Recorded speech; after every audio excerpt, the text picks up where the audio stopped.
Ever stop to ponder where wisdom truly comes from? Is it from the well-dressed man behind the mahogany desk?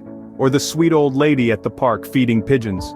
Or perhaps it's from the well-intentioned friend who always seems to have a word of advice ready at the drop of a hat?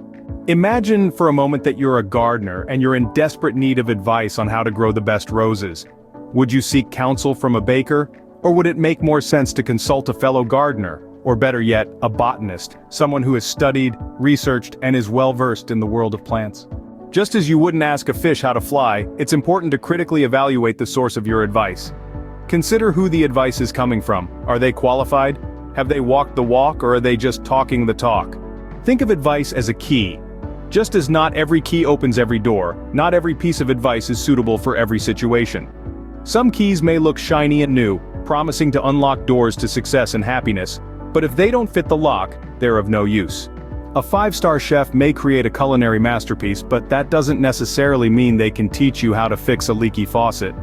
The world's best soccer player might dazzle on the field, but may not be the best source of advice when it comes to investing your savings. It's not just about considering the source of the advice, but also the relevance.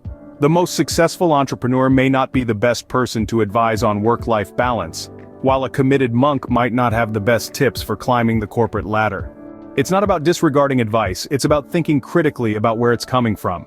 Is it from a place of knowledge and experience, or just well-meaning words? Remember, advice is like a tool in a toolbox.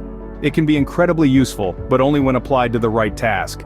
A hammer is great for nails, but not so much for screws.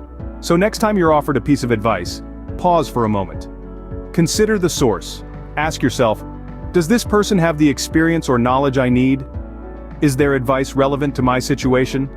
By doing this, you can ensure that you're not just taking advice, but taking the right advice from the right people at the right time. And that, my friends, is the key to unlocking the door to success.